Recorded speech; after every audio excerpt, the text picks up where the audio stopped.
మరో 10 ఏళ్ళు కాంగ్రెస్ పార్టీ అధికారంలో ఉంటుంది అని చెప్పడం వేరు, కానీ నేనే ముఖ్యమంత్రిగా ఉంటాను అని చెప్పడం వేరు అనేది చాలామంది అంటున్న విషయం. సో రాజగోపాల్ రెడ్డి గారు విమర్శిస్తున్నట్టే చాలామంది బయట పడవకపోయినప్పటికీ అంతకుముందు మహేష్ కుమార్ గౌడ్ గారు కూడా చెప్పారు, రేవంత్ రెడ్డి గారే ముఖ్యమంత్రిగా కాంగ్రెస్ పార్టీకి లాస్ట్, ఇక నెక్స్ట్ రాబోయేది బీసీ ముఖ్యమంత్రి అని. ఇలా అందరూ రకరకాలుగా మాట్లాడుతున్న టైంలో రేవంత్ రెడ్డి గారు మళ్ళీ నేనే సీఎం అని చెప్పటము ఎలాంటి చర్చకు దారితీస్తుందని, పార్టీలో ఏమైనా చర్చ జరుగుతుందా దీని గురించి? అయితే మేడం, ఈరోజు ముందుగా మా ఏఐసిసి అధ్యక్షులు రాజ్యసభలో ప్రధాన ప్రతిపక్ష నాయకులైనటువంటి శ్రీ మల్లికార్జున ఖర్గే గారికి వారికి జన్మదిన శుభాకాంక్షలు తెలియజేస్తూ, అయితే ఇప్పుడు ముఖ్యమంత్రిగా రేవంత్ రెడ్డి గారు ఏమన్నారంటే ఇంకో 10 ఏళ్ళు నేనే ముఖ్యమంత్రిగా ఉంటా, దానికి ఏం డోకా లేదు, పాలమూరు బిడ్డనే ఇక్కడ రాష్ట్రాన్ని పాలన చేస్తాడు, ప్రజా పరిపాలన అందిస్తాడు అని అన్నారు. అనగానే సార్ రాజగోపాల్ రెడ్డి అని ఏమన్నాడు అంటే ఇది పార్టీ విధానాలకు కరెక్ట్ కాదు, దీంట్లో అందరు ఎన్నుకోబడతారు కాబట్టి ఇట్లా అనకూడదని వారి భావాన్ని వారు వ్యక్తం చేశారు. అయితే రేవంత్ రెడ్డి గారు అన్న విషయంలో పెద్దగా తప్పు పట్టుకొని దానిపైన పార్టీలో ఏదో జరిగిపోతుంది అన్నంత ఆలోచన చేయాల్సినంత పెద్ద విషయం ఏం కాదు. తప్పు ఎవరు పట్టిరు? మీ పార్టీ వాళ్ళే పట్టిరు. అదే అంటున్నా. నేను ప్రతిపక్షాలని నేను కూడా ఏమంటలేను, ప్రతిపక్షాలు ఇట్లా వేసిరు అట్లా వేసిరని ఏమంటలేను. అయితే నేను కూడా రేవంత్ అన్న మాటలపైన పెద్దగా మనం దానిపైన సీరియస్గా తీసుకోవాల్సిన అవసరం ఏం లేదు. ఎందుకంటే నేను కొంత పార్టీ అధికారంలో లేనప్పుడు కొంత రేవంత్ అన్నతో కొంచెం దగ్గరగా వారితో పనిచేసే అవకాశం నాకు కూడా దొరికింది. నేను కూడా వారితో కొంత దగ్గరగా పనిచేసిన కాబట్టి రేవంత్ అన్న 2034 వరకు నేనే సీఎం ఉంటానని ఆయన చెప్తున్నాడు. కానీ నేనేమనుకుంటున్నా అంటే, this is my personal opinion, మీరు రికార్డు కూడా పెట్టుకోండి, 2034 కాదు 2039 వరకు కూడా ఆయనే ముఖ్యమంత్రి ఉంటాడని నేను అనుకుంటున్నా. అందులో ఎట్లాంటి డౌట్ ఏం లేదు. ఎందుకంటే ఆయనకున్నటువంటి క్యాలిబర్ కానీ, ఆయనకున్నటువంటి వ్యూ కానీ, ఆ విజన్ కానీ, దాంట్లో ఆయన పనిచేస్తున్న విధానం చూసినప్పుడు ఏంటంటే 2039 వరకు కూడా ఆయనే ముఖ్యమంత్రిగా ఉంటాడు, కాంగ్రెస్ పార్టీ అధికారంలో ఉంటుందని నేను అనుకుంటున్నా. సరే, వారు ఏమన్నారు ఆ సభలో మాట్లాడుకుంటూ నేనే ముఖ్యమంత్రిగా ఉంటానని చెప్పడంలో పెద్దగా తప్పేం లేదు. ఆయన గోల్ ఉంది. ఇప్పుడు మనం ఉన్నాం మేడం, ఇప్పుడు నేనున్నా ఆఫ్టర్ వన్ ఇయర్లో జరిగే కార్పొరేట్ ఎలక్షన్స్లో నేనే ఈ డివిజన్కి నేనే కార్పొరేటర్ని అన్నాను అనుకోండి, బాధపడతారా? వద్దు, అట్లా ఎట్లా అంటావు, నువ్వు ఎట్లా కార్పొరేటర్ అవుతావు అని అంటారా? That's my goal. నాకున్నటువంటి విజన్ అది. దీనికి నేను కార్పొరేటర్ కావాలి, లేకపోతే నేను ఇక్కడ ఎమ్మెల్యే కావాలి, ఈ ప్రజల మనసు నేను గెలవాలనుకోవడము నా యొక్క వ్యూ, అది నా యొక్క విజన్ అది. సో దానికి తగ్గట్టుగా కష్టపడి పని చేసుకుంటాం. సో ఆయన కూడా ఏమన్నారంటే 10 ఏళ్ళు నేనే ముఖ్యమంత్రిగా ఉంటా, ఇబ్బంది ఏం లేదంటే ఆయన చేస్తున్నటువంటి పాలన పైన ఆయనకున్నటువంటి నమ్మకం అది. అంటే మళ్ళీ రెండోసారి ఎమ్మెల్యే అయినప్పటికీ, అంటే ఎన్నికలు వచ్చిన తర్వాత కూడా గెలిచిన ఎమ్మెల్యేలు, అంటే నేను చేస్తున్నటువంటి మంచి పాలనను మళ్ళీ ఎమ్మెల్యేలు కూడా సిఎల్పి సమావేశం జరిగినప్పుడు మళ్ళీ నన్నే ఎన్నుకుంటారు, మీరేమీ బాధపడొద్దు. అంటే మేజర్గా ఆయన మాట్లాడిన వేదిక ఏంది, పాలమూరు వేదిక పైన మాట్లాడినాడు కాబట్టి, ఆయన ఆ ప్రాంతం నుంచే వచ్చినవాడు కాబట్టి అక్కడ ప్రజలకు ఆ కాన్ఫిడెన్స్ ఇవ్వడానికి వారు చెప్పారు. దాంట్లో సరే, ఒకవేళ రాజగోపాల్ అని ఏమైనా మాట్లాడినా కూడా అది ఆయన వ్యక్తిగతానికి సంబంధించిన విషయమే తప్ప అదేమి పార్టీ లైన్లో మాట్లాడిన విషయం ఏం కాదు, పార్టీ విషయం ఏం కాదు. వారు కూడా ఏమన్నారు, ఇది పార్టీ విధానాల్లో కాదు కదా అని వారు తమ అభిప్రాయాన్ని మాత్రం వ్యక్తం చేసిండు. కానీ మేము ముఖ్యమంత్రి రెండోసారి రేవంత్ రెడ్డి గారు నేను ఒప్పుకోను, అట్లెట్లా ఒప్పుకుంటాను ఆయన అయితే ఏమనలేదు. ఓన్లీ పార్టీ లైన్ గురించి మాత్రమే మాట్లాడినాడు. Okay, it's okay, that's not a big deal. అది అయినా ఎవరో చెప్తేనో లేకపోతే ఎవరో నామినేట్ చేస్తానో సీల్డ్ కవర్లను వచ్చే పరిస్థితులు లేవు ఈరోజు కాంగ్రెస్ పార్టీలో. ముఖ్యమంత్రి రేవంత్ రెడ్డి గారు అలా వ్యక్తిగతంగా ఎవరైనా మాట్లాడితే వాటిని నిఖార్సైన కాంగ్రెస్ నాయకులు కార్యకర్తలు ఒప్పుకోరనే చెప్పారు ఆయన.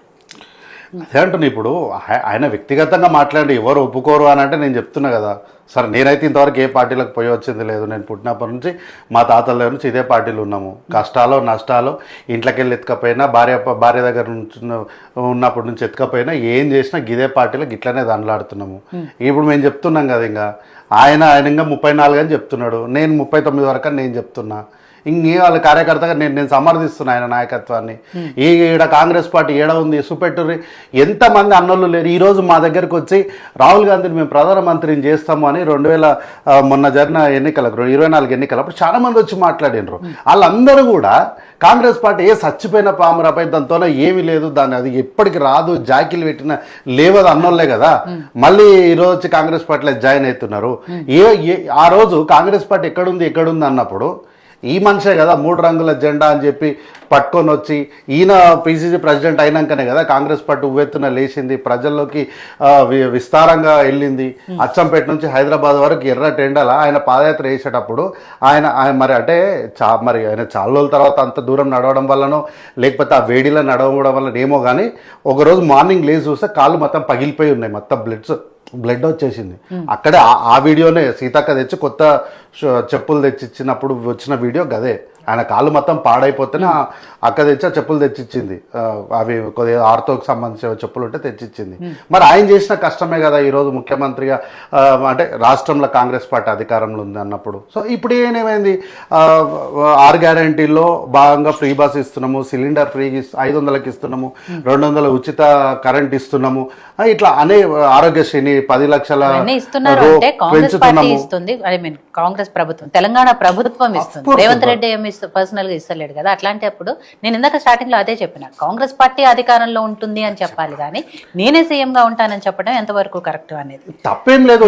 అందుకే ఆ ప్రాంతం నుంచి ఇప్పుడు ఆ ప్రాంతం నుంచి వచ్చిన వ్యక్తి కాబట్టి ఆ ప్రాంతంలో అక్కడ నాకు తెలిసి అక్కడ సభలో కూర్చున్న వాళ్ళలో ఒక 30-40% మంది ఆయనకు ప్రత్యేకంగా తెలిసిన వాళ్ళు, ఓ 10-15% మంది ఆయనకు పర్సనల్గా అంటే వరుసలు పెట్టి పిలుచుకునేటోళ్ళు, మామ బాబాయ్ అని పిలుచుకునేటోళ్ళు ఆ సభలో చాలా మంది కూర్చున్నారు. సో ఇప్పుడు అందరు మా వాళ్ళే కూర్చున్నారు. ఆడ మా వాళ్ళు కూర్చున్నప్పుడు అరే నేను పాలమూరు బిడ్డ నేనే ఉంటారా భయ్ ముఖ్యమంత్రిగా, మీరు ఏం టెన్షన్ పడకుండా మీరు ఏం భయపడకుండా అని ఆ ప్రజలకు ధైర్యం ఇచ్చే ప్రయత్నం చేసిండు. అందులో తప్పేం లేదు. కాంగ్రెస్ పార్టీలో మామూలుగానే ప్రతి నాయకుడు కూడా ఒక ముఖ్యమంత్రి అభ్యర్థితో సమానం ఉంటారు. ఇప్పటికే మంత్రి పదవుల కోసం కొట్లాట్లు నడుస్తున్నాయి, లాబింగులు నడుస్తున్నాయి. అట్లాంటి టైంలో మళ్ళీ ఇంకా 10 ఏళ్ళు నేనే ముఖ్యమంత్రిగా ఉంటాను అన్నప్పుడు డెఫినెట్ గా మిగిలిన నాయకులకు అసంతృప్తి ఉంటుంది కదా. ఎవరైనా లాబీ చేసుకుంటూ ఉండొచ్చేమో కానీ కొట్లాటలు ఉన్న పరిస్థితి అయితే ఏం లేదు. ఎందుకంటే ఎవరి శాఖ వాళ్ళు చూసుకుంటున్నారు. ఇంతకు ముందులాగా నేనే రాజు నేనే మంత్రిలాగా అన్ని శాఖల్ని ముఖ్యమంత్రి కాని వ్యక్తే వచ్చి మొత్తం అన్ని శాఖలపైన రివ్యూలు చేసుకుంటుండే. ఇప్పుడు మళ్ళీ సభలో వచ్చి దీనిపైన చర్చ చేద్దామంటే ఆ శాఖకు మంత్రి నేను కాదు, నాకు సంబంధం లేదు, నేను వాకౌట్ చేస్తున్నాను ఈరోజు అంటున్నాడు ఆ వ్యక్తి. తెలుసు కదా కల్వకుంట్ల తారక రామారావు అనేట ఆయన. కాబట్టి ఏంటంటే ఈరోజు ఎవరు కొట్లాడే పరిస్థితులు ఏం లేదు. ఇరిగేషన్ శాఖని ఇరిగేషన్ అయినా చూసుకుంటున్నాడు, పైసలు అయినా చూసుకుంటుండు, కరెంట్ అయినా చూసుకుంటుండు. మంత్రి పదవులు రాని వాళ్ళని నేను అనేది మంత్రి పదవి కోసం కొట్లాడుకుంటున్నాను. Okay fine. రాజకీయాలు ఎవరికైనా ఏముంటుంది, ఫస్ట్ రాజకీయాల్లోకి వచ్చిన వాళ్ళకి ఏముంటుంది, అబ్బా లైఫ్లో ఒక్కసారి అధ్యక్ష అనాలి శాసనసభలో అని ఫస్ట్ గోల్ ఉంటుంది. అధ్యక్ష అన్న తర్వాత ఏముంటుంది, మంత్రి కావాలి అనుకుంటాం. మంత్రి అయిన తర్వాత ఏముంటుంది, ముఖ్యమంత్రి కావాలనుకుంటాం. ముఖ్యమంత్రి ఒకసారి అయినాక ఏమనుకుంటుంది, అబ్బా అన్నీ అయిపోయినాయి, మనము ఒక్కసారి ప్రధానమంత్రి చేస్తే బాగుండని అనుకుంటే మనిషి ఆశాజీవి.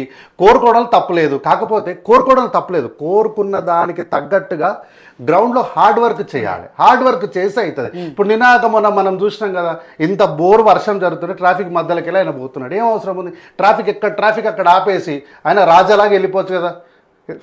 ఎవరైనా ఆపుతుండేనా, నువ్వు ట్రాఫిక్ ఎందుకు ఆపినావా అని ఎవరన్నా అడుగుతుండేనా?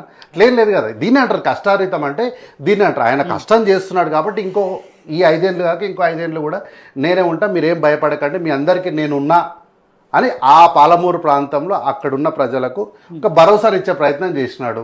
సరే ఇట్స్ ఓకే. రేపొద్దున రాజగోపాల్ అన్న ముఖ్యమంత్రి అయితే కూడా తప్పేం లేదు కదా. అయితే కానీ మావాడే కదా, మా రాజగోపాల్ అన్ననే కదా. సరే మనుషులు అంటే తప్పులు చేస్తారు, ఒకసారి చిన్న పొరపాటు చేసిండు, ఎర్లీగా తెలుసుకున్నాడు, మళ్ళీ మా దగ్గరికి వచ్చిండు, మా అన్ననే కదా. అయితే కానీ ఈ రేవంత్ అన్న కాకపోతే రాజన్న ముఖ్యమంత్రి అవుతాడేమో. అయితే ఇక్కడ దీన్ని తప్పు పడుతున్నారు కానీ గతంలో ఇదే రేవంత్ రెడ్డి గారు ఒక మీటింగ్ లో కోమటిరెడ్డి వెంకటరెడ్డి గారు కూడా ముఖ్యమంత్రి స్థాయి అభ్యర్థి అని ఆయనే స్వయంగా అన్నారు. ఆ విషయానికి ఇప్పుడు కూడా చెప్తున్నాం కదా, మా దగ్గర రెడీగా ఉంటారు. అంటే రెడీగా ఉంటారంటే దాని ఉద్దేశం ఏంటంటే కాంగ్రెస్ పార్టీ అనేది ఎప్పుడు కూడా ఆల్టర్నేట్ అనేది మనల్ని నమ్మి మనకు ఓటేసినప్పుడు ప్రజలకు ఇబ్బంది కలగనీయకూడదు. రాజశేఖర రెడ్డి గారు పరంపదించారు మేడం. ఇమ్మీడియట్గా ఏదో సంక్షోభం వచ్చిందా? ఏం లేదు కదా. ఇమ్మీడియట్గా రోషయ్య గారిని తీసుకొచ్చి ముఖ్యమంత్రిని చేశారు. ఆయన ఆరోగ్యరీత్యా నేను సహకరించట్లేదు, నాతోన కాదన్నారు. ఏమన్నా ఆగిందా? వెంటనే కిరణ్ కుమార్ రెడ్డి గారిని తీసి ముఖ్యమంత్రి. అంటే ఏంటంటే కాంగ్రెస్ పార్టీ అనేది ఒక లీడర్లను తయారు చేసే ఫ్యాక్టరీ లాంటిది ఇది. మీరు చూడండి, ఈరోజు దేశంలో ఉన్న ప్రతి నాయకుడు కూడా కాంగ్రెస్లోకి వెళ్ళిపోయి నాయకులు అయిన వాళ్ళే కదా, ఇక్కడ నుంచి మొదలుపెట్టినలే కదా ప్రతి చరిత్ర. ఎందుకు పెద్దలు కల్వకుంట్ల చంద్రశేఖరరావు గారు కావచ్చు, పక్కనున్న ముఖ్యమంత్రి చంద్రబాబు నాయుడు గారు కావచ్చు, శరద్ పవార్ గారు కావచ్చు, ఆమె తృణమూల్ కాంగ్రెస్ దీదీ గారు కావచ్చు, మమతా బెనర్జీ కావచ్చు, ఎవరైనా సరే కాంగ్రెస్లోకి వెళ్ళి పోయి ముఖ్యమంత్రులు అయిన వాళ్ళే కదా. సో ఏంటంటే వాళ్ళకి ఆ రోజు ఉన్నటువంటి సందర్భాల్లో అభిప్రాయ భేదాలు లేకపోతే మనుషులుగా ఏదో ఒక సందర్భాన్ని బట్టి వాళ్ళు విడిపోవడమే తప్ప అందరు ఇక్కడ తయారైన వాళ్ళే కదా, ఇక్కడ జన్మించిన వాళ్ళే కదా. కాబట్టి ఏంది అంటే ఓకే, రేవంత్ అన్న 35 అంటున్నాడు, బట్ నేను మళ్ళీ చెప్తున్నా 39 వరకు ఆయన్నే ముఖ్యమంత్రి ఉంటాడు, కాంగ్రెస్లోనే ఉంటాడు, కాంగ్రెసే పరిపాలన ఉంటుంది. మళ్ళీ ఈ పార్టీలు ఉంటాడా ఇంకోతో ఉంటాడా మళ్ళీ క్వశ్చన్ వేయొద్దు. చాలా మంది అనేది ఏంటంటే 2029 వరకు ఉంటే చాలు, ముందు అది చూసుకోండి అనేది సోషల్ మీడియాలో కూడా వస్తున్నాయి కదా. సరే, నెక్స్ట్ మాట్లాడదాం కార్తిక్ గారు. గౌతమ్ ప్రసాద్ గారు, సరే ఏదైతే 10 ఏళ్ళు నేనే సీఎంగా ఉంటాను అని రేవంత్ రెడ్డి గారు అన్నారో, తద్వారా ఆయన చెప్పడం ఏంటి, కాంగ్రెస్ పార్టీయే మళ్ళీ 10 ఏళ్ళు అధికారంలో ఉంటుంది అనేది ఆయన చెప్పాలనుకున్న అభిప్రాయం కానీ అభిమతం కానీ. అంటే ఇక్కడ బీఆర్ఎస్ పార్టీ ముఖ్యంగా కేసీఆర్ గారు బాయిలో దూకిన, పెట్రోల్ పోసి నిప్పు పెట్టుకున్న తెలంగాణ అభివృద్ధిని ఆపలేరు అని కూడా ఆయన క్లియర్గా చెప్పారు. కాబట్టి ఇంకో 10 ఏళ్ళు అంటే ఇప్పుడు నెక్స్ట్ ఉప ఎన్నికలు వచ్చినా లేకపోతే ఇప్పటికిప్పుడు ఎన్నికలు వచ్చినా కూడా బీఆర్ఎస్ పార్టీ అధికారంలోకి వస్తుందని బీఆర్ఎస్ నాయకులు ధీమాగా ఉన్నారు. కానీ పరిస్థితి చూస్తే వాళ్ళు ఇంకో 10 ఏళ్ళు మేమే అధికారం